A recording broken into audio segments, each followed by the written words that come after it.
your man, Louie Tee. Welcome to the 2019 NFL Draft Wrap-Up Series where your man Louie Tee aims to break down all 32 teams in the National Football League's 2019 NFL Draft using our baseball grading scale. Single, double, triple, home run. There are no strikeouts here in the Draft Wrap-Up Series. We cannot tell how these players are going to pan out, and I don't want to discount any of these young men before they get their chance in the National Football League. And so we'll get a score for each and every single player selected in said team's draft. We'll apply bonuses when necessary, get an aggregate score, divide by the number of picks, which will yield us an overall grade for that team's draft. We'll then move on to the next team in the series picked by you. That's right, you, the viewer out there, are in total control, as this is the You Pick format. Simply be the first to leave a comment in the comment section of this and future videos in this series stating two things: the phrase next and the team you'd like to see next. Some examples would be Hawks next, Seattle Seahawks next, Seahawks next. You get where I'm going with this. As a matter of fact, the next team up in the series is none other than the Seattle Seahawks. And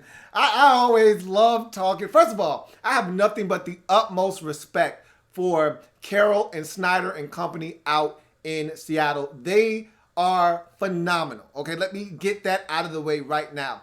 But that being said, I scrutinize their drafts every single year because I have dubbed them the smartest people in the room. Their draft every year is the smartest people in the room draft every single year.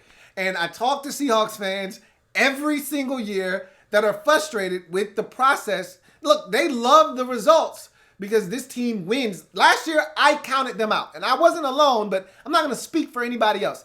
I counted the Seattle Seahawks out last year. I did not think they were going to be a postseason team. As a matter of fact, I thought they were going to be going through somewhat of a rebuilding phase. Let's call it more of a transitional period where they were transitioning away from the Legion of Boom, and a lot of veterans that had helped them win over the last 7 years or so were now being ousted. They were moving on, turning the chapter, and they were going to have to take some lumps and bumps on their way back to the top. I was wrong. There was no drop-off. There was no transitional period. They won 11 games and made it to the postseason last year. Shocked the hell out of me. I know. But nonetheless, they do this same shit every single year in the draft, and their fans get upset trading back. Why do you keep trading back? Why don't you just take someone in the first round where your pick is? Or even trade up? Why don't you? But their method is always been and has been and always will be, the more darts we can get to throw at the dartboard, the better. All right? They much rather trade quality for quantity. And so they trade back in almost every draft. And I was talking to a Seahawks fan during my draft party, and he was like, we're going to trade back. We got 2 first-rounders. I'd be shocked if we took 2 first-round picks. Hell, it wouldn't shock me if we ended up with no first-round pick. And I'm like, no way. You're not trading back. You got 2 first-rounders. You're going to make both of these picks. And sure enough, they traded away the first one, traded back. And he's like, I told you we were going to trade back. And I'm like, God damn it, you were right. You know your Seahawks. And I should have known better. They do the same shit every year. They take 9 selections going into the draft and turn it into 12. They take 8 and turn it into 11. It's what the Seahawks do. They're never satisfied with just picking guys or even moving up. They always want to move back. And I always say this with them. You don't get points, okay, for degree of difficulty in the draft, okay? No one's giving you points, extra points, for selecting a guy and hitting on him in the 5th or the 6th round. You don't get extra points for that. You know what you get? You get a pat on the back and a great job, but you worked too hard to do that. When you can draft a guy in the first round that's really, really good and a cornerstone of your franchise and keep it moving, like an Earl Thomas, all right? Or in the 2nd round, like a Bobby Wagner. Those guys are awesome. Jaron Reed, those guys are great to have on your football team, and they're easy to get because you draft them in the first 2 rounds. But no, Seattle wants to go the hard route, the route less traveled. They want to go and get the guys that are off the beaten path in the first round. They want to go draft Rashad Penny when nobody else is thinking about drafting Rashad Penny in the first round. They want to draft Malik McDowell in the 2nd round and not even get a single snap out of the guy. They want to draft Jermaine Ifedi when they know they're reaching for a tackle prospect that's going to end up playing guard at the next level. They want to make things difficult for themselves. I felt like they did it again this year. All right, when everybody was talking about these safeties, they want to go get that safety over there. We'll talk about that a little bit later on. But this is what the Seahawks do. They love going out and getting Russell Wilson in the 3rd round and saying, see, look what we did. We got Cam Chancellor in the 5th round. We got Doug Baldwin as an undrafted free agent. Who's doing that? All right, who's getting Dick Sherman in the 5th round? You're not. We are. We're better than you. We're smarter than you. You know what I say to that? I say, you drafted Bruce Irvin in the 1st round. Who's doing that? Why are you doing that? That's not smart. All right? There's so many instances of the Seahawks doing these things that frustrate me. And I know some of you out there, I may be rambling and some of you like, hey, shut the hell up and get to the video. I get it. I'm just telling you where I'm coming from in regards to the Seattle Seahawks. They do this thing all the time when they trade back. It's frustrating. It's not necessary. You shouldn't be getting doubles in the 1st or 2nd round. Your 1st and 2nd round selections should be home runs and triples. And the Seahawks routinely reach and they routinely trade back and get players that no one else was thinking about drafting at that particular time in the draft. And so they make this thing a lot harder than it needs to be. Simply put, they hit, and the reason why they're able to get away with their shenanigans in the 1st and 2nd round is because they hit in the 3rd through the 7th. And even undrafted guys, they do a magnificent job of hitting in the back end of the draft. But it doesn't have to be this hard. Okay? I got that out of my system. Now let's proceed with another solid but sometimes head-scratching draft by the Seattle Seahawks. And so we start in the 1st round. 29th overall selection. Edge rusher out of TCU, L.J. Collier is the pick to get this Seahawks draft underway.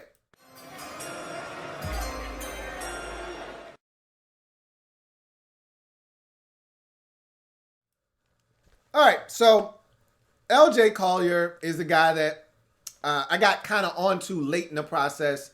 Wasn't on him. All I heard about out of TCU as an edge rusher was Ben Banigou. And so it took me a while to get onto the L.J. Collier train. But I see why a team like Seattle was interested in L.J. Collier. He's explosive for his size. And I think he's raw and he's rough around the edges. But if you are able to smoothen out those edges per se and really get into the finer points and details of pass rushing, this guy could be something for you. Similar to Frank Clark, you know, a guy that you hit on in the 2nd round once upon a time. This guy has some of the same traits. He's a lot bigger than Frank Clark, though. But in any event, I understand the fascination here. And again, I'm not going to kill you, even though I wouldn't have done this.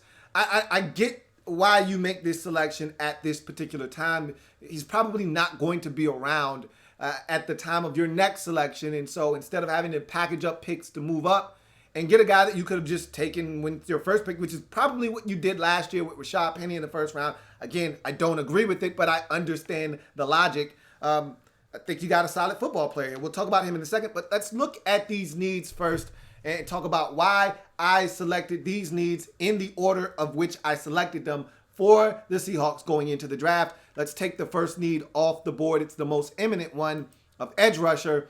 You take care of that right off the bat with L.J. Collier. Yep, you got Ezekiel Ziggy Ansah in free agency to come in and help. Don't know exactly when he's going to be able to help. All right, he's still nursing an injury that he had surgery on in the offseason, so still really don't know when he will be available for you in the upcoming season. But after trading Frank Clark away, you needed to be able to address edge rusher. You had 2 first-round picks, the one you got from Kansas City and your own. So obviously, that was something that needed to be addressed early. You did that, and so edge rusher for me was a big deal, and you got rid of that need right away. Wide receiver to me easily could have been the number 1 need for this football team. And this was prior to Doug Baldwin, the Angry Bird, who had a spectacular career, albeit short-lived. He was one of the most underrated receivers during the duration of his career. And I bid a farewell to him, but it was a excellent career that was sometimes under the radar. But nonetheless, even before he retired, this team needed help at receiver. They didn't have enough at receiver, period, point blank, end of discussion. when you look at the way the group is set up, it's really Tyler Lockett and fill in the blank. And there's really not much else there with Angry Bird Doug Baldwin gliding to the side. And so I thought you needed to really, really hone in on receiver and add at least 2 guys. You ultimately added 3. That's how bad and destitute that position looked in Seattle. But the one thing I can always say about the Seahawks, especially with Russell Wilson, which is why you gave him the money you gave him, is that he usually takes whatever you give him, shines it up real nice, and makes it a lot better than what it really is. And so you could have given him a right boot with no laces, a piece of old Bazooka Joe gum, and you could have given him 17 thumbtacks, and he would have figured out a way to make those guys a viable playoff group of receivers. So I really don't get hung up in receivers in Seattle per se, because Russell Wilson finds a way to get it done. But this was a little extreme, okay? So receiver, a big need for this football team going into this draft. Safety, obviously no more Cam Chancellor. Look, he was gone already last year. So I'm not going to sit here and lament over that. But Earl Thomas is now gone as well, and we saw the writing on the wall there. That was a nasty situation that played itself out in probably the ugliest fashion it could, with him flipping the team the bird as he was being carted off the field with a torn ACL after not getting the money that he wanted. It was an ugly situation. That's done as well. And so safety needs to be addressed. You've got guys on the roster that you probably like in-house, but I still think you can add more to that group and see which 2 come out of that group that you're comfortable with putting on the football field. That being said, offensive line, this is probably the most stable the offensive line has been in quite some time. So I'm not going to kill them on the offensive line like I normally do, even though they usually don't put in the type of resources that's necessary to get the warranted outcome. But I actually think they're in a good spot. Dwayne Brown and company, I think they've got the offensive line trending in the right direction. Jamarco Jones, you spent some picks over the last couple of years that are starting to pan out for you. And so you bring in Mike Iupati, and I think you're going to be just fine up front along the offensive line. DJ Fluker, all those guys. You've got a smorgasbord of guys. You usually find the right 5, put them on the field. I think you'll be fine along the offensive line, but you can always use more depth, especially on the interior of your offensive line. Linebacker. Look, because you brought back KJ Wright, and because you also brought back Michael Kendricks, linebacker not as big a need. That's why it's kind of pushed all the way to the back, so to speak. But always can use more depth. You can always use more depth, and it never hurts to draft a linebacker or 2. And so with Michael Kendricks, you don't know what the league's going to do to him for the whole off-the-field stuff he's got going on with the insider trading. So just in case the league, and you know how Raj can get really frisky sometimes and want to slap dudes on the wrist in extreme fashion, you never know what's going to happen. Why not take a linebacker or 2 just to make sure you're prepared in case of an emergency? And then finally, running back. Look, no more Mike Davis. And look, you can overcome that pretty easily with all the depth you have at running back. However, this is a group of running backs that's never healthy. So why not add another guy in the mix just in case? And that's exactly what you did in this draft. And I do not blame you. Thought it was a very smart thing to do. It was the right thing to do when you look at it at face value. That was the thing to do. And I'm going to talk about that guy because I actually really like that guy and think he's a great fit in Seattle when we get there. But back to L.J. Collier. It was a necessity for this football team, something that needed to be done quickly. 6'2", 283 pounds. So you're talking about a bigger guy here, 34-inch arms. He looks the part of an NFL edge rusher of a bigger stature. Missed the first 2 games of 2018 due to disciplinary reasons. Got an opportunity to be a starter in 2018 for the first time in his career and dropped 10 pounds in an effort to increase his workload from 20 to 40 snaps a game. It paid off as Collier had a career-high 6 sacks and looked explosive at times for his size. He's a guy that is extremely raw, however. He's still learning the nuances of the position. There's still some things he's got to iron out.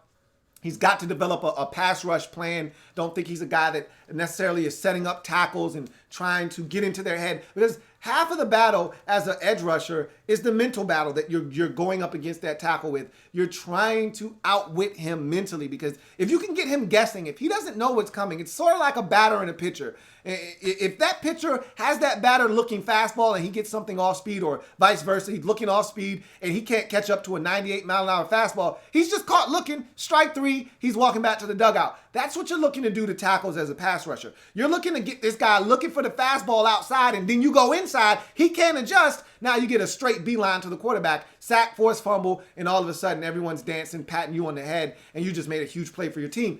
You're looking to outwit that tackle. He's not playing that mental game right now. And again, that's because he's not at that position right now. He's not at that point of his career as a pass rusher. And when you're a one-year starter, you're not thinking about the finer points and the nuances of the game at that point. You're just trying to do the best that you can with the opportunity that you're being given. And that's what he did, but he's got a long way to go. But the measurables are there. Long arms, explosiveness, size.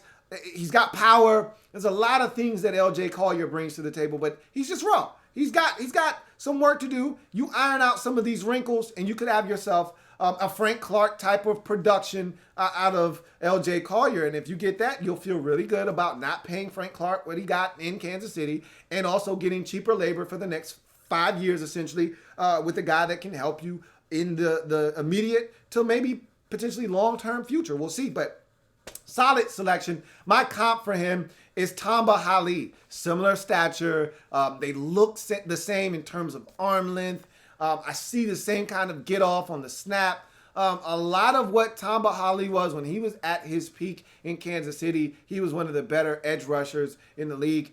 Tamba Hali is a guy that a lot of people didn't talk about in Kansas City because of the emergence of the guy across from him in Justin Houston, but he was a hell of an edge rusher at times in his career. L.J. Collier, to me, screams Tamba Hali. We'll see if he's able to produce for you at that kind of level down the road. I don't expect that right out of the gate, but I do see a guy with all of the measurables here, but I think he's got a way to go, and I don't know if he was the first-round pick. I thought there were other guys available as edge rushers that would have come in and potentially been able to help you even more so than Collier can, I think, as a rookie. But this is the guy that tickled your fancy. This is the guy that caught your attention and your eye in the first round. I'm not going to kill you for it.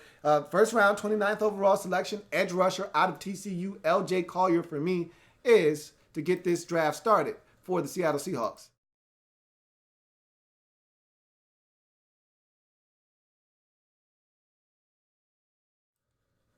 So we move on to the second round, 47th pick overall. Defensive back out of Utah, Marquise Blair is the pick.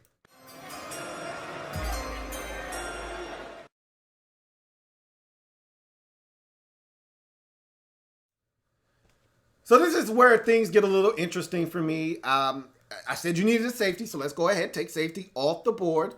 All right, that was a big need for you coming into this draft. However, interesting choice here, okay? Just about every safety in the draft was available with the exception of the two guys that went in the first round, which were the top two safeties on my board in terms of safeties in this draft. All right, so they come off the board in they were my top two, and then you still had guys like Thornhill and company still left on the board at the time of this pick. Nasir Adderley, all of these guys are still available.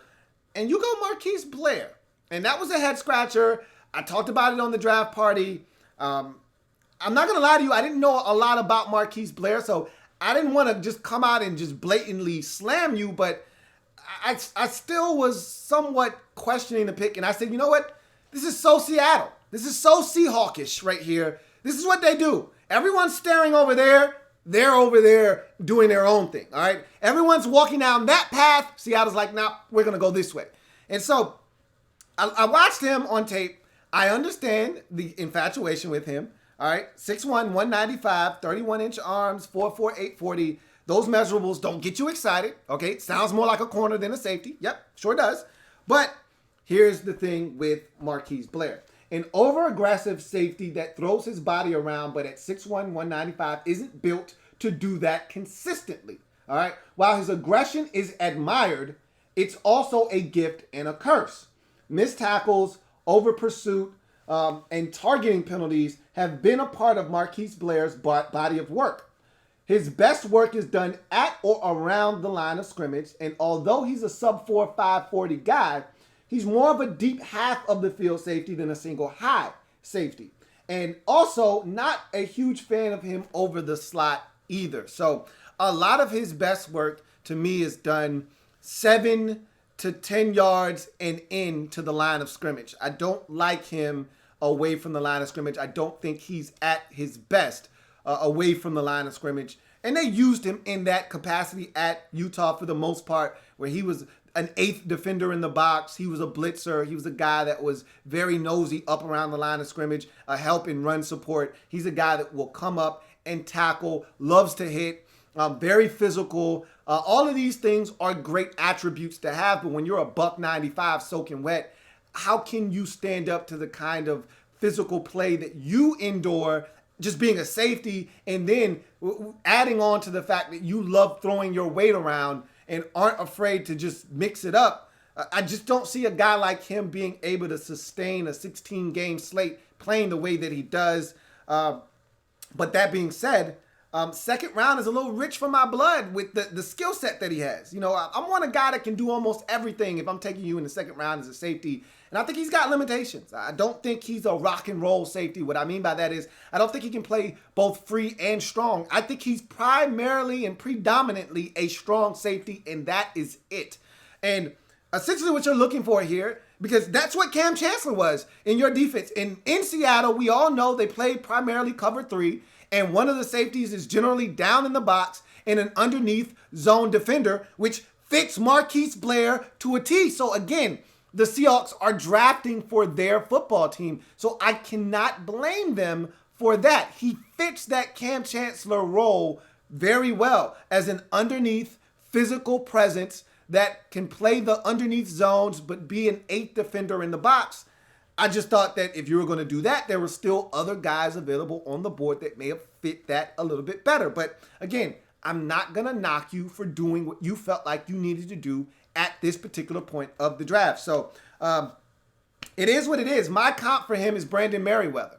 I see a lot of Brandon Merriweather in him, a guy that needs to be around the line of scrimmage to be effective. The further away he gets from the line of scrimmage, the more of a liability he becomes. But he's a hitter. He's physical. He wants to be physical, and he's going to be physical around the line of scrimmage. And so this is a solid pick. It's not my favorite pick, and I wouldn't have made it. But again, a lot of times I say the same thing with Seattle. I wouldn't have done that, but that's why the Seahawks are the Seahawks, and that's why they win, because they know their roster. They know what guys fit on their roster, and this is a guy that probably fits in Seattle very well. In the second round, 47th pick overall, defensive back out of Utah, Marquise Blair for me is...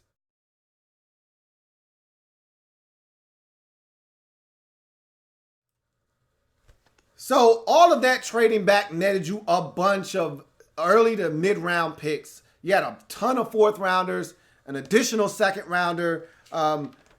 You did some damage in the mid-rounds, but this pick here was probably one of my favorite picks of your draft. You needed a wide receiver. I didn't expect him to be on the board at this point. I did expect him to fall somewhat, but I didn't expect him to fall this far. And I'm glad you were the team that stopped his slide, because this is a perfect fit. This is the perfect marriage. This is exactly where he needed to end up.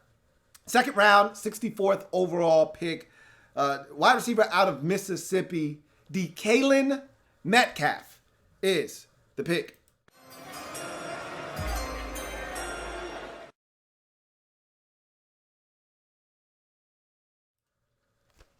So I'm not going to break down DK Metcalf here, as I've already done that on my Draft Prospects 101 series. So if you're looking for a thorough breakdown of DK Metcalf and any other prospect I was able to get to prior to the draft with film included, go to the Louie Tee Network, go to the playlist section, find the 2019 NFL Draft Prospects 101 series, and there you will find all of the players I was able to get to, including DK Metcalf. So obviously, This guy's a big physical freak. We talked about him probably more so than any other prospect leading up to the draft because he was so unique. He was very raw. I had him as my 4th best wide receiver. The 3 receivers that I thought were better than him, they all went ahead of him, along with a slew of other guys that I didn't think were necessarily better than him. I think those guys like Deebo Samuel and all these other guys that went prior to him going in this draft, they had the ability to come in and help right away. All right, he's not there yet, but the upside on a Deebo Samuel isn't what it is with DK Metcalf, and that's why I had him behind the likes of Marquise Brown, who's my number 1 receiver, N'Keal Harry, who's my number 2, who went in the first round to New England Patriots, and my number 3 was A.J. Brown, and they went in that order in this draft. And then I thought that DK Metcalf was the 4th best receiver. Why? Because of his upside. No, he's not technically sound and better than Deebo Samuel right now. No, he's not better than some of the other guys in this draft from a technical standpoint right now as a route runner and understanding when to sit down in zone and how to come back to the football and use his body and all that stuff. No, he's not there yet. But the propensity and the opportunity for him to get there, coupled with his size, speed, and all the things you can't teach, the upside was just off the charts for him, and that's why he was 4th on my list. And I didn't expect him to fall as far as he did. I didn't think he was worthy of a first-round pick, but I thought he would go early 2nd round, no later than mid-2nd round. He went late 2nd round, damn near 3rd round, which was a shock to me. I thought you got an absolute steal, and the reason why this is such a high grade here is not because of the player, because again, if you're just talking off of his ability right now, he's no more than a double. But when you look at his ability, the upside, the team that he got drafted, I think this fit and the need combined, this was a big need, number 1. Number 2, he fits this offense so well. Why? Because Russell Wilson is the best in the league at the off-schedule play. Yep, there's Aaron Rodgers. Yep, there are other quarterbacks that do the off-schedule thing really well too. But no one does it quite like Russell Wilson. No one extends a play and then finds a guy. No one throws the deep ball with that same touch and that loft underneath the football. No one gets outside the pocket and extends, and then finds a guy quite like Russell Wilson does. And a guy like DK Metcalf is ready to help a team when things break down. He's not necessarily ready to help a team in a structured offense where you got to run 12 back to 10 or you got to run a 14-yard dig route and it's got to be precise in timing and rhythm. He's not necessarily there yet. And so this Seahawks offense is tailor-made for his strengths right now. Get it to him immediately on a slant. Get it to him immediately on a wide receiver screen. Have him be the guy that's the outlet, because Russell Wilson started a new trend in the league with shorter quarterbacks where instead of you see college teams doing this and adopting it now, where you see smaller quarterback, instead of you having to check down over the center or over where the linebacker would be and where the linebacker vacated, and so you replace him with a running back as an outlet, you have the receiver just stand off to the side, and if he needs a check down, he knows that receiver is out there as an outlet. And DK Metcalf can be that guy where you just dump it down and the defense is 8 yards off because everybody's dropping back in zone. He catches it, makes the guy miss, and all of a sudden you got 15 yards on what was a 1-yard dump off. Or you could take it a different route and say, hey, DK is running a 9-ball or DK is running a curl or a comeback. Russell Wilson escapes the pocket, rolls out to his side. He then goes up the field, and Russ just lets it rip, and he uses that 4.33 speed or 4.31 speed to go track it, and all of a sudden it's a 69-yard catch and run down to the 1-yard line. And these are the things he brings to the table. This is what he's good at right now, and this is what this Seahawks offense is good at. So this is a perfect fit. Match made in heaven, and that's why here in the 2nd round, 64th overall selection, wide receiver out of Mississippi, DK Metcalf. Let's take receiver off the board because it was a huge need, and they're not done at the receiver position in this draft. But for me, he is... Hits one high! Hits it deep! It is out of here! For those of you who haven't watched his video, my comp for him is Terrell Owens. I see him as a T.O. type of guy, big, physical, fast. T.O. was very raw when he got into the league, learned from Jerry Rice and J.J. Stokes and all of those guys that were there that really helped him along in his maturation as a receiver. I'm hoping that he gets some great coaching. It would have been great if Doug Baldwin would have been able to stick around for at least one more year that help him with the subtleties of running routes and getting open in this league, because Doug was one of the best in the business at the release, off the line of scrimmage, and beating guys with pure route running ability. And so I don't know if there's any veterans there to coach him up in that regard, but you're hoping the coaching staff can get to DK Metcalf and really coach him up and get him to be the best version of himself he can be. You go to the third round, 88th overall pick, a linebacker out of Utah. Cody Barton is the selection.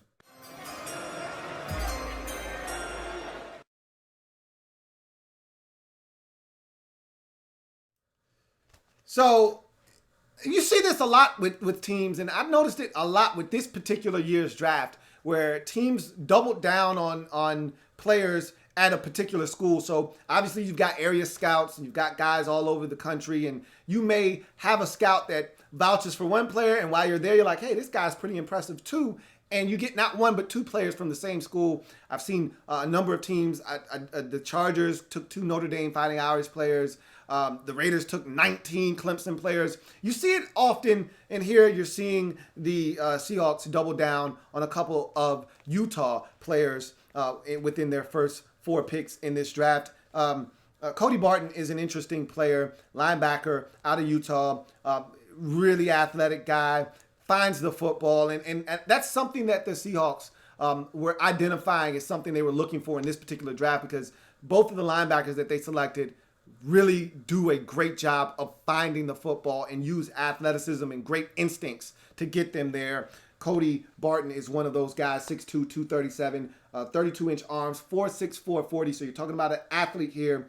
And 30 reps of 2 1/4 shows you that this guy is no chump in the weight room either. So he's at 237, still able to stand up to some of the behemoths in the trenches and get to the football. An instinctual linebacker that flows well to the ball and plays with an urgency that's refreshing to watch.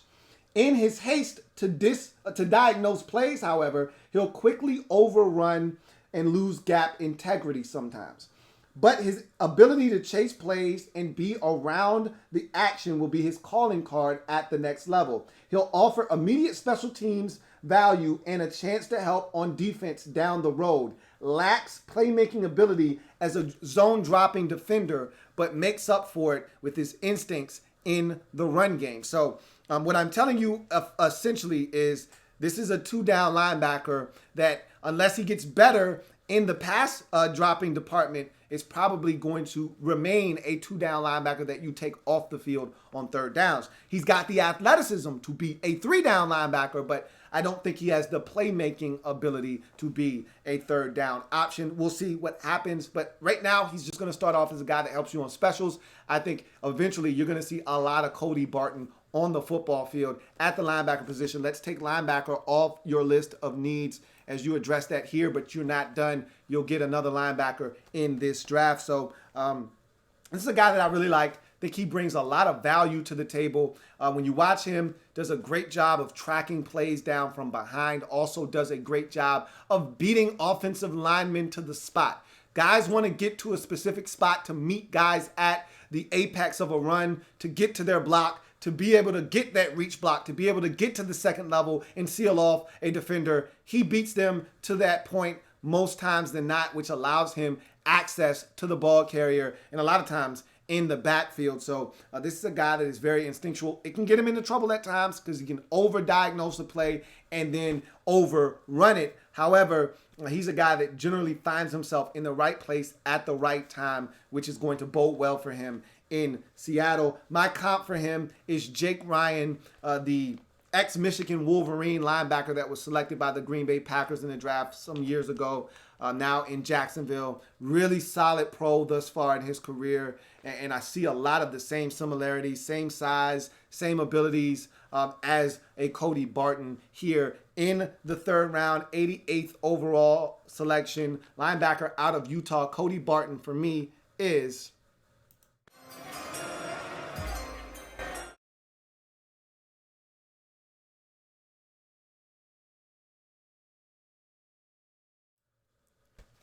So we move on to the next pick in the draft, and this is where things get really interesting. 3 fourth-round picks for the Seattle Seahawks. This is that whole dartboard mentality. Hey, let's get as many darts as we can and start firing at the board and see how many stick. And we start with their first of 3 fourth-rounders, 120th overall, wide receiver out of West Virginia. Gary Jennings is the pick.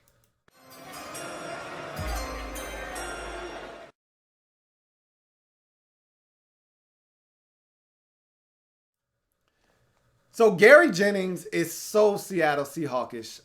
It's not even funny. He's going to fit the Doug Baldwin role in this offense to an absolute T. All right. He's the guy that's under the radar. He's unassuming. People don't pay attention to him. Even on his own team, he was probably the more dynamic of the 2 receivers, but everyone was talking about David Sills, who didn't get drafted, who I actually really like, and I think he's going to make the Buffalo Bills roster. But no one was talking about Gary Jennings, all right? Everyone was talking about David Sills. And it's that kind of overlooking that I think puts a chip on his shoulder and gives him that Seattle Seahawk type of feel for me. I think he's going to fit. And honestly speaking, I know you got DK Metcalf, and I know you got Tyler Lockett, and I think people overlooked Tyler Lockett. When he got his deal last year, everybody said, why the hell is Seattle giving him that money? I'm like, are you crazy? Or are you just not paying attention because Tyler Lockett's a good football player, and he adds special teams value in addition to being a deep threat and a guy that does a lot of the dirty work for the Seahawks. What are you talking about? But you don't have a lot at receiver.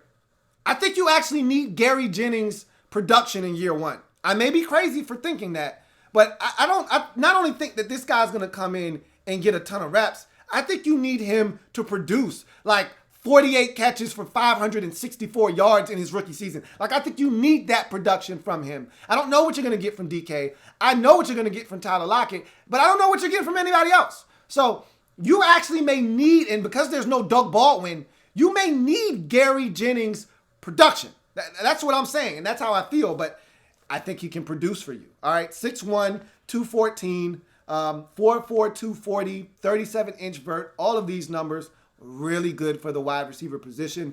An unassuming wide receiver that has sneaky attributes at 6'1", which is above average, 214. He doesn't look 214, but he's 214, and that's a legit NFL wide receiver size.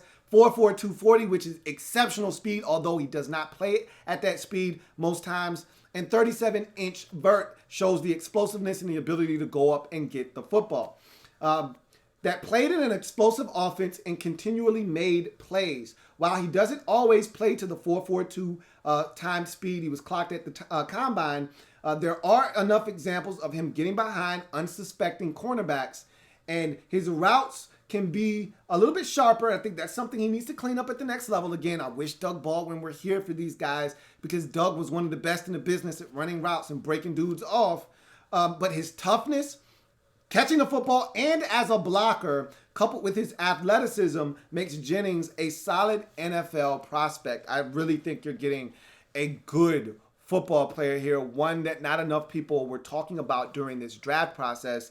And I think he's going to come in. Not only is he going to fit this Seattle Seahawks team to a T, I think he's going to come in and be productive for you. But I think you ultimately need that production, more so than probably even a DK Metcalf. He's flashy, but remember, he wasn't the substance at Ole Miss. All right, they had 2 other guys that you could argue were more of the substance on that team. And when you're talking those NWO wide receivers, DK was the flash, okay? He was the guy that could make the big play like he did against Alabama, first play out of the gate, for 75 yards and a touchdown. But the other 2 wide receivers were the guys that were the substance. Those were the guys on 3rd and 7 that were getting the targets. Those were the guys that they were throwing the football to the most. So I think that that's going to be the case with Gary Jennings. I think DK is going to be the flash. He's going to be the guy that makes the big plays here and there, splash plays that gets everybody oohing and on. Gary Jennings is the guy that's going to catch the 8-yard pass on 3rd and 6. Gary Jennings is the guy that's going to catch the 9-yard grab on 3rd and 7. He's the guy that's going to move the sticks. He's the guy that's going to have the 37-yard catch and run that's going to put you in the field goal range to win the football game. That's going to be Gary Jennings. So I like this pickup here. My comp for him is Tyler Boyd, the ex-Pitt Panther. turned Cincinnati Bengal. They drafted him, I believe, in the second round about 3 or 4 years ago. Last year, had a breakout season, over 1,000 yards. Took him 3 years, but the light bulb finally came on for Tyler Boyd, and he looks like a real threat to be a really good NFL wide receiver. I see a lot of the same things with Gary Jennings. And remember, Boyd came in, and his first year, he had over 600 yards receiving. That's what I think you are going to have, or close to it, from Gary Jennings. You're going to have that kind of production rookie season like Tyler Boyd. So I see a lot of the same similarities between the two receivers. And I think you're going to need that kind of production that Boyd gave Cincinnati in his rookie campaign out of Gary Jennings in year number 1. 4th round, 120th pick overall, wide receiver out of West Virginia. Gary Jennings, for me, is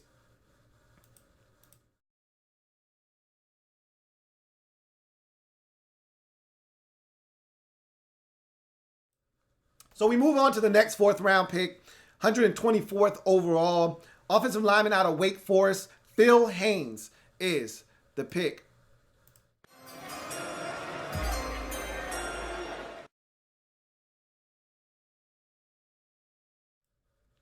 So in Seattle, they like them big, they like them physical, they like them durable.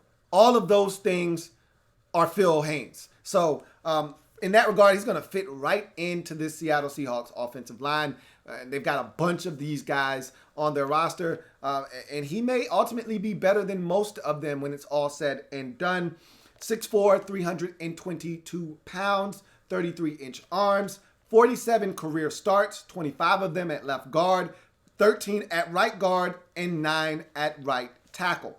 A big physical offensive lineman that has a powerful frame that can control a rep with ease when everything is aligned. His feet, hand placement, base. When those things are in order, he can be dominant at times, especially in the run game. I'll talk about that in a second. However, this is rare when above average quickness is posed in front of Phil Haynes. And once he's beaten, he doesn't possess the foot quickness to recover. And so once a guy gets past him, he can't then change direction, move his feet to salvage the rep. He's beaten. Unless he's going to hog tie a guy or hold him, he's beaten. But Haynes is a durable, nasty guard prospect that if some of the rough edges are smoothened out, could be a starter in this league for many years to come. I look at Phil Haynes. I think about some of the games that I watched him. There's one play, and I want to say this was against NC State. I'm watching him. It could have been a different game. But I watched this guy literally take a defensive lineman, pile drive this guy into the turf 4 yards to the right and dump him on his skull. And I'm like, damn, that's impressive. And when, like I said, when everything aligns, the feet, the hand placement, and the base are all in unison with one another, this guy can be dominant, especially in the run game. He's a big, physical, powerful, nasty offensive lineman. But again, sometimes he can get a little bit over anxious. His feet will stop moving, but his upper body won't, and he'll start to lunge and overextend himself, and he'll get beat, and then he can't recover. So there's some things you have to iron out with Phil here in the 4th round. But I'm telling you right now, Phil Haynes is a guy that could come in and easily start for the Seattle Seahawks. And one thing I love about the Seahawks is that they're not afraid to start a guy if he comes in and shows in camp and in the preseason that he's the better option. I don't give a damn how much longevity you have. If there's a better option on this roster, he's going to play. And I love that about Seattle. And that's probably the reason why they're so consistent. Every year, they're a competitive football team because their roster is competitive. And they have a competitive environment that really to me, it builds upon that competitive spirit. And it fosters an environment that everyone's eating and everybody's out to try to do the best that they can because they know they have a legitimate chance of starting if they outplay the guy in front of them. It's like drumline and challenging a P2 for a position and you're a P3. Hey, look, man, if I'm better this week, I'm going to get this nod. And I think Phil Haynes is a guy that may not be able to start right away, but it wouldn't shock me if by the end of the season he's gotten 2 or 3 starts under his belt. Wouldn't shock me one bit. My comp for him is Laken Tomlinson, the former first-round pick out of Duke that was drafted by the Detroit Lions. Had a solid career there, but wasn't worthy of a first-round pick. He then moved on and was traded by the 49ers or to the 49ers from the Lions, and has really had some success in an offense that suits him a little bit better in San Francisco under Kyle Shanahan. And so I see a lot of Laken Tomlinson in him, and I think this guy could be an NFL starter. And so here in the fourth round, 124th overall selection, offensive lineman out of Wake Forest, Phil Haynes for me is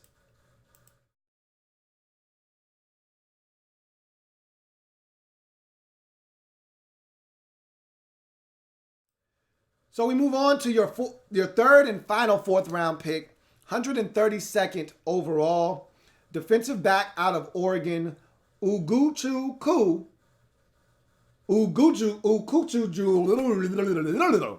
How about we just call him Ugo Amadi?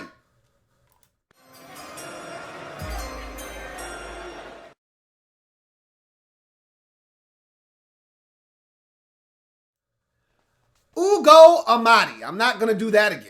Okay. I learned my lesson after that one. Ugo Amadi is a guy that, I'm not going to lie to you. I don't like this pick here. Period. All right. This is another one of those smartest guy in the room picks that the Seahawks tend to make. And there's one or two of these in every Seattle Seahawks draft.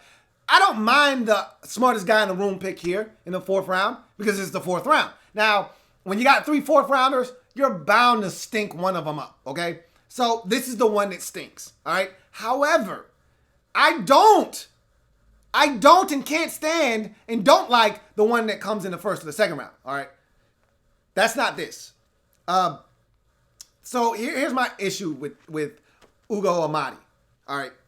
Here's a guy that's 5'9", $199, let's call him 200 pounds. 5'9", 200 pounds, 32-inch arms, 4'5", 140, all that good stuff. My problem with him is he doesn't technically have a position. And I don't really know what Seattle is planning to do with him, but he doesn't fit a Seattle Seahawk. Period. Like, the Seattle Seahawks, first of all, don't believe in drafting early round corners. They just don't. Dick Sherman, Jeremy Lane, the list goes on and on. Byron Maxwell, all of these guys are 5th round or later, okay? So they don't believe in the Trey Flowers kid. What was he, a 5th round pick that they took, converted him from corner to safety? They love doing that. That's what they do. So, but all of these guys are like 6'1", 6'2", 6'3", 6'4". They're long guys. Brandon Browner, long guys. Pause. He doesn't fit what a Seattle Seahawks defender looks like in the secondary. Now, Earl Thomas wasn't the biggest guy in the world, but that was Earl Thomas. This is not Earl Thomas. 5'9" is not 5'11". All right? Earl Thomas was a legit 210 maybe? Anyway, I digress. Ugo Amadi, to me, is a guy that is a man without a position. So he's a safety at Oregon. Not a damn good one either. I personally wasn't a fan, okay? But he looks like he can play a little bit of corner. They played him at corner before, had some success there. But who is he checking out wide as a boundary corner at 5'9", all right? So then I'm thinking, well, he's got to be a slot, right?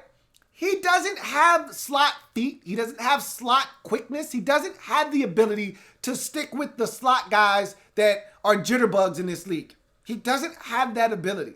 You can't put him one-on-one with Cooper Kupp in the slot and think he's not going to get sliced and diced, right? You're not going to put him up against Christian Kirk and think that he's not going to get work in the slot. All right, Deebo Samuel will Debo him in the slot. So you can't put him in the slot. So now I'm like, where the hell are you going to play this guy? I don't know. And that's my problem. And then he doesn't fit the DNA of a Seattle Seahawk at 6'2", 210 pounds with 33, 34-inch arms. He's 5'9", 200 pounds with 32-inch arms, which is a little bit longer for a guy that's not 5'9". You wouldn't expect him to have 32-inch arms, but that's besides the point.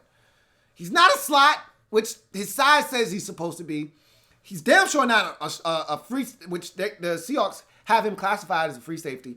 Maybe he's a free safety. I don't think he's a single high. I don't think he's Earl Thomas. I don't think he's a guy that fits your single high free. You ask a lot of your single high free safeties. You demand a lot out of those guys. You have to have red line to red line speed. He does not. He does not have the quickness. He's raw too. There's a lot wrong with this pick. A lot that doesn't fit. And he's not a 4th round selection. I venture to say this, and of course, I don't have any proof here. All right, I can't confirm nor deny this, but I'm going to go out on a limb and say, if you don't pick him in the 4th round, no one else is. And I don't think anyone else was thinking about picking Ugo Amadi in the 5th round either. I think you could have gotten him in the 6th round. I think you reached by an entire 2 rounds here for a guy that is positionless right now. Look, my comps for him, I've got 2. One if he plays corner, one if he plays safety. If he plays corner, he's better. And this is best case scenario, by the way. This isn't who he is coming into the league like most of my comps. This is best case scenario. He's Captain Munnerlyn if he plays the cornerback position. Best case scenario. And if he plays safety, he's best case scenario, which is actually a really good case, LaMarcus Joyner. Which I don't think he's LaMarcus Joyner because he's nowhere near as physical as LaMarcus Joyner. And he doesn't have the instincts as LaMarcus Joyner does. Bottom line is, you reached for a player that doesn't fit your DNA, that doesn't have the position necessary to warrant a 4th round selection. So, in other words, I'm telling you, I don't like this pick here in the 4th round, 132nd pick overall. Ugo Amadi, for me, is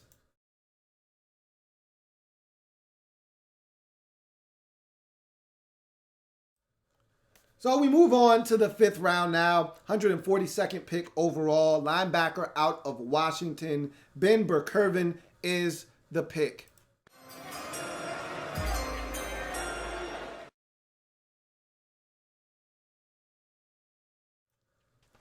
And I know this isn't true, but I'm just going to say it anyway. And I'm pretty sure if I go back to 2016, I know for a fact that they took a guy out of UW last year. I'm pretty sure that this isn't the case, but it just feels like the Seahawks are supposed to take a guy out of UW every single year, at least one, right? Right in the backyard. They're supposed to do that. This is their obligatory UW selection in the 5th round with Ben Burr-Kirven. Not a bad one either. Talked about the linebacker position earlier with Cody Barton, how he finds the football. This is another guy that does exactly the same thing. 6 feet, 230 pounds, 32-inch arms, 4.56 40. So an extremely gifted athlete here at 230 pounds. Obviously undersized. And, you know, I talk about undersized backers and how that's kind of going away. I mean, we saw the 2 Devins go in the 1st round. Both of those guys, neither one of them are big. Hell, Devin Bush is 5'11", 235 pounds or so.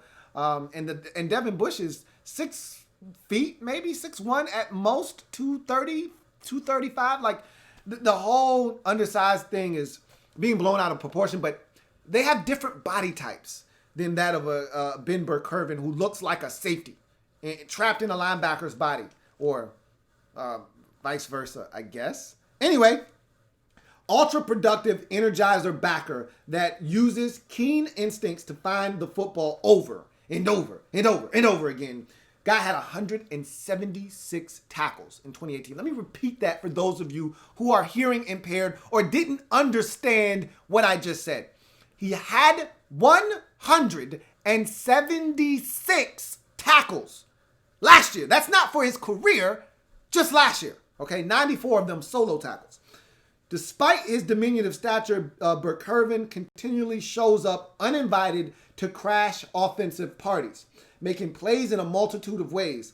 Unfortunately, his size is a massive roadblock that his athleticism can't completely overcompensate for. But his energy, relentlessness will land him on an NFL roster with a chance to contribute.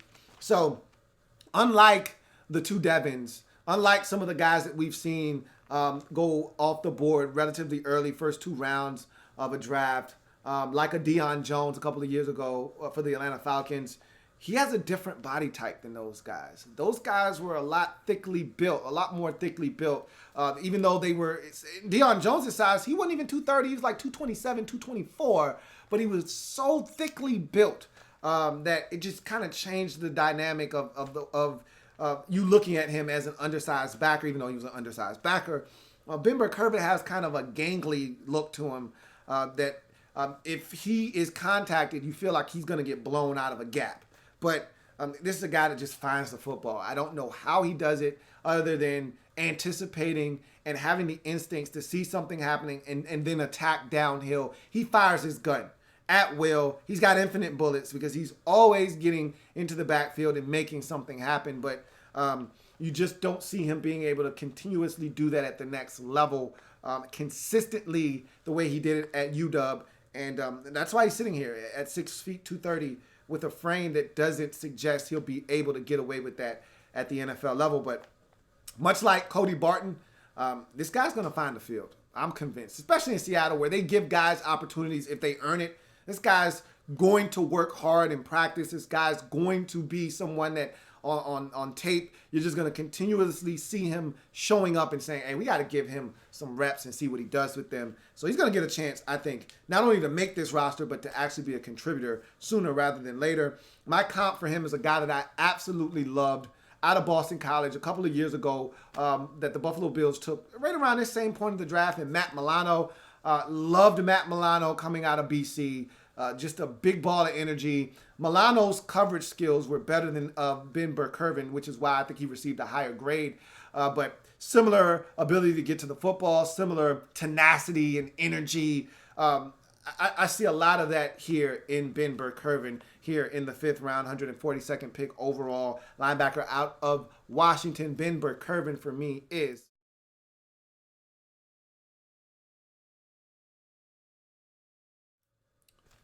this is probably my favorite pick of the draft.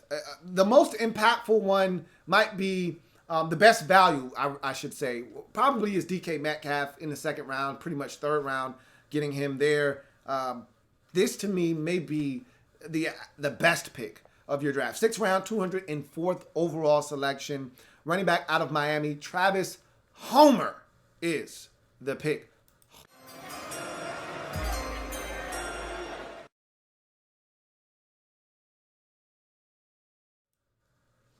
Travis Homer is intriguing for a number of reasons. He just feels, looks, smells like a Seattle Seahawk. And the reason why this pick makes so much sense for me, and remember, let's take running back off the board. It's my last need for the Seahawks in this draft. The reason I decided to put running back on the list is because I talked about the loss of Mike Davis in free agency. He moved on to Chicago, but more so than that, because it's not like Mike Davis was a game changer. He was a solid back in a rotation of solid backs. My biggest gripe with Seattle is that you continuously employ backs that get injured, period. All right, J.C. McKissick, really talented, oft injured. All right, you haven't got anything out of the Notre Dame back, and I thought he was going to be really good. And oh man, damn, I lost his name, and it's CJ Procise. Haven't gotten anything out of him, and he's been oft injured.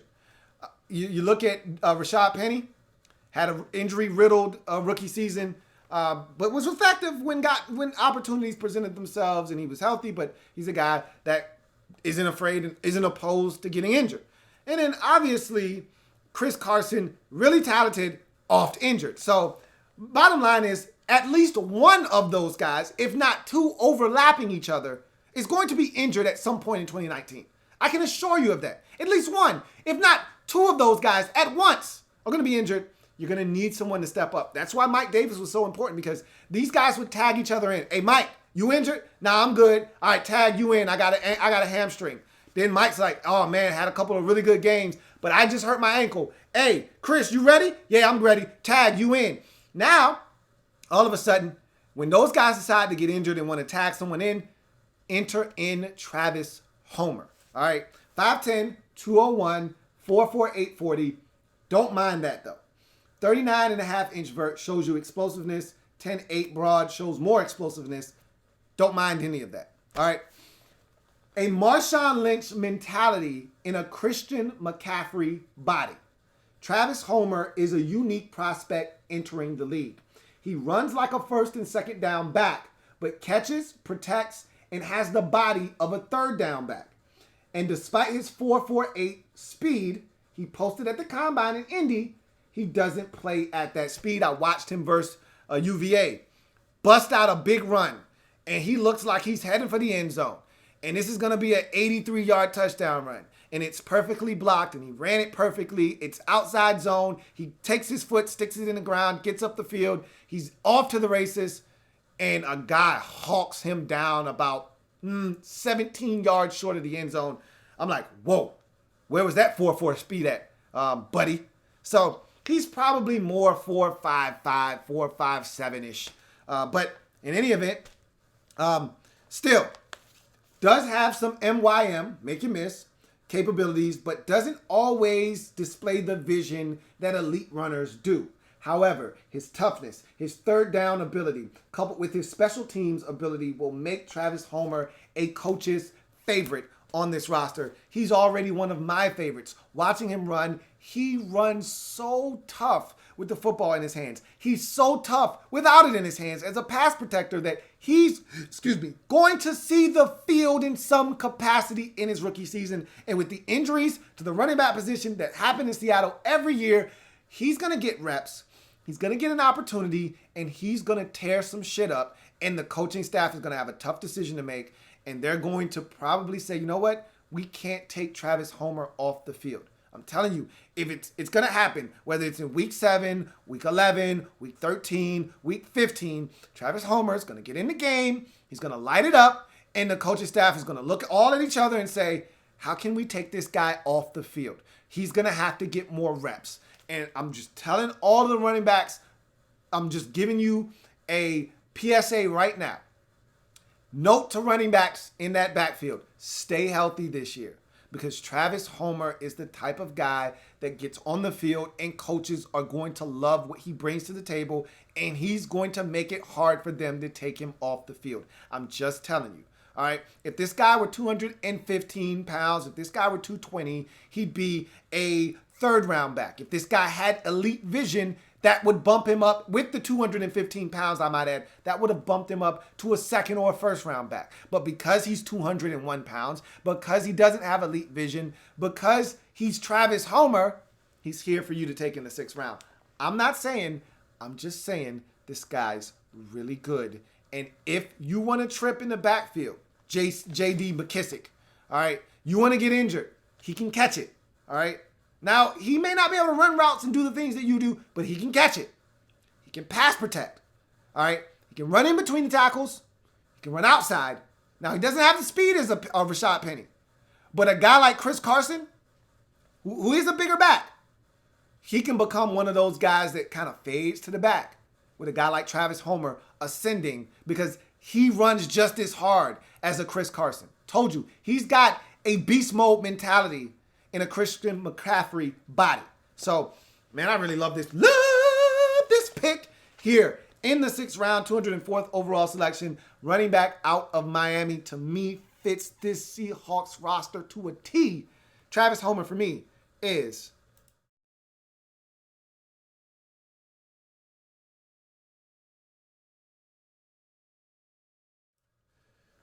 and my comp for him, some of you may be a little too young for this comp, may not know who the hell I'm talking about, but for those of you a little bit older and a little bit aged and seasoned in the game, he reminds me a lot of Charlie Garner, a guy that wasn't that big but ran extremely physical, caught it out of the backfield, and was a Swiss Army knife in the backfield for a lot of years in this league. 6th round, 209th overall pick, defensive lineman out of Florida State, DeMarcus Christmas is the pick.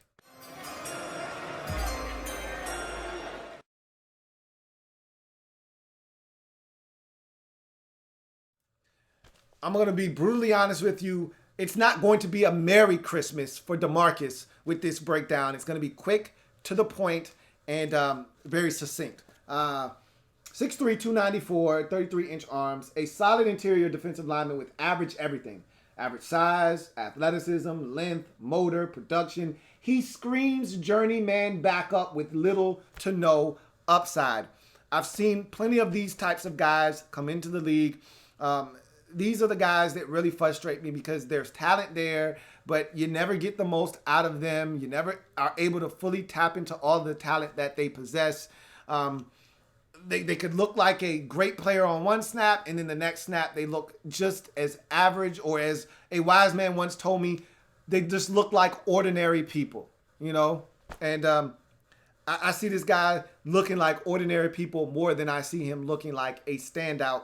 And I don't really see a lot of value here. You've got a lot of defensive linemen on your football team that I think can do what DeMarcus Christmas does. And I don't necessarily see any reason why he is going to beat any of them out. But I could be wrong. He could be a better pro than he is a collegiate player. I just don't see any upside here with DeMarcus Christmas. To me, he's a jag, just a guy. So, in the 6th round, 209th overall pick, defensive lineman out of Florida State, DeMarcus Christmas, for me, is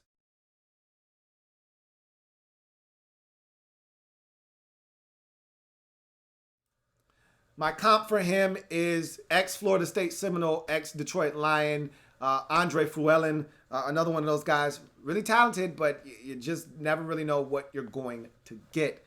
And finally, 7th round, 236th pick overall, wide receiver out of Hawaii, John Osua is the pick.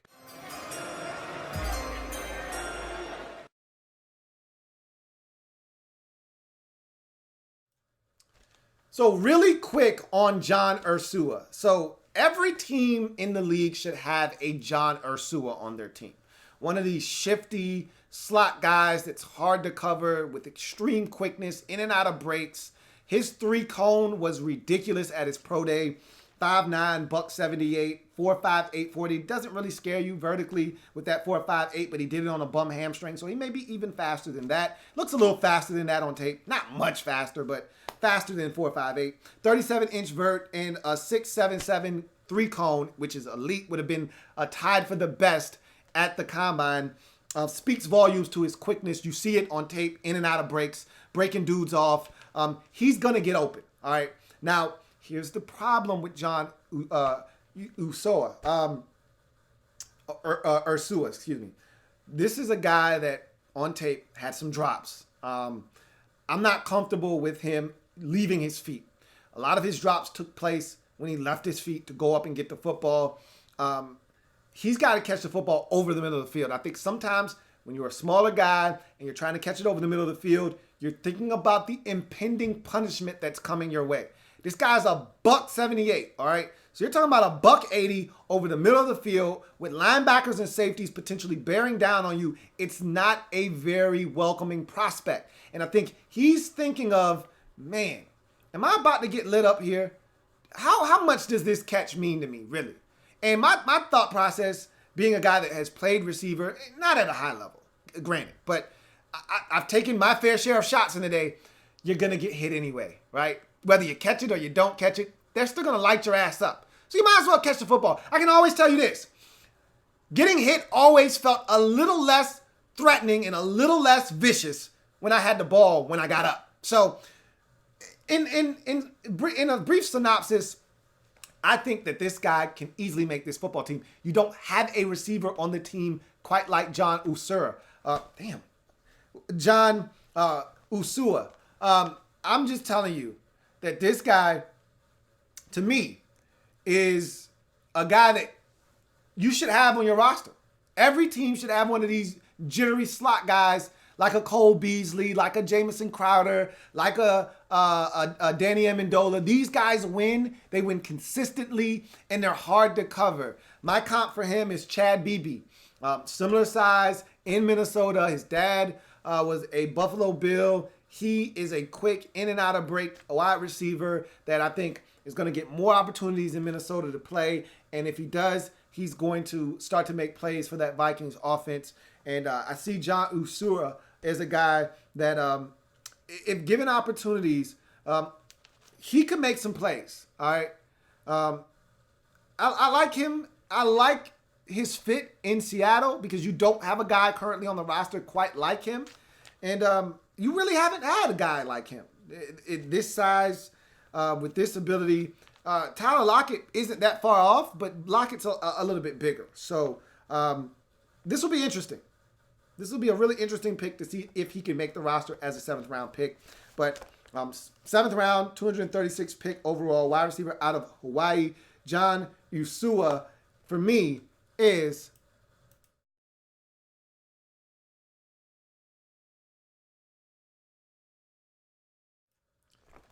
so Usura wraps up the draft for the Seahawks. It was a long draft, but it was a productive one too. And I like some of the moves that they made in the draft. Love the Travis Homer pick late. I think you did some damage in that 4th round with Phil Haynes and also getting a receiver that I think is going to help you right away in Gary Jennings. Didn't love some of the picks. Didn't love the Christmas pick. Didn't love the pick of Amadi out of Oregon. But there were more good than bad in this draft. I think you did some really good things. Thought you reached a little bit for Marquise Blair in the 2nd round there, but you made up for it with the additional 2nd round selection of DK Metcalf. A lot of good in this draft. Let's take a look at the score for the Seattle Seahawks.